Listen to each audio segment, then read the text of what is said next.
एक दफा का जिक्र है। एक घना जंगल था।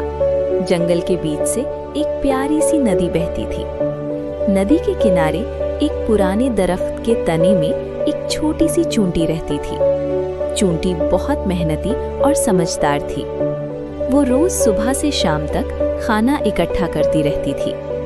बीज, अनाज के दाने, सब कुछ अपने घर में जमा करती थी। चूंटी कहती थी, मेहनत आज कर लो ताकि कल मुश्किल ना हो।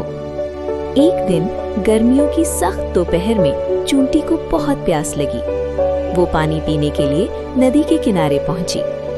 अचानक तेज हवा का झोंका आया और चूंटी फिसलकर नदी में गिर गई। पानी बहुत तेज था। चूंटी बहने लगी और डूबने लगी। उसी वक्त नदी के किनारे एक दरख्त पर एक फाख्ता बैठी थी। उसने चूंटी को देखा और घबरा गई। फाख्ता ने सोचा, मैं चूंटी की मदद करूंगी। फाख्ता ने दरख्त से एक हरा पत्ता तोड़ा और उड़ाकर नदी में चूंटी के पास गिरा दिया। चूंटी जल्दी से उस पत्ते पर बैठ गई और डूबने से बच गई। पत्ता तैरता हुआ नदी के किनारे आ लगा। चूंटी महफूज जमीन पर आ गई। चूंटी ने फाख्ता का शुक्रिया अदा किया। इस तरह चूंटी और फाख्ता अच्छी दोस्त बन गई। दिन गुजरते गए। एक दिन जंगल में बहुत तेज तूफानी बारिश हुई। हर जगह पानी ही पानी था। फाख्ता को कहीं से खाना नहीं मिला। वो भूखी और उदास दरख्त पर बैठी रही। शाम हुई, बारिश थम चुकी थी।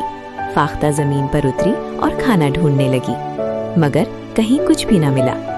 इतनी देर में चूंटी अपने घर से बाहर निकली।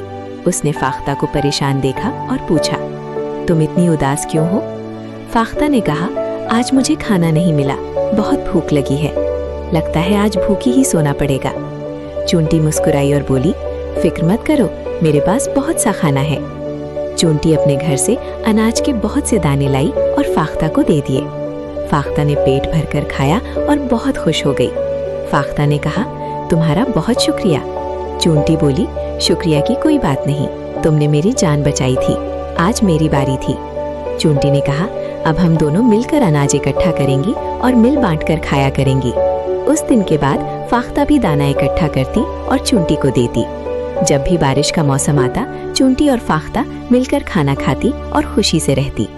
इस कहानी से हमें ये सबक मिलता है, हमेशा एक दूसरे की मदद करनी चाहिए, मेहनत करनी चाहिए और मिल बांटकर खाना चाहिए।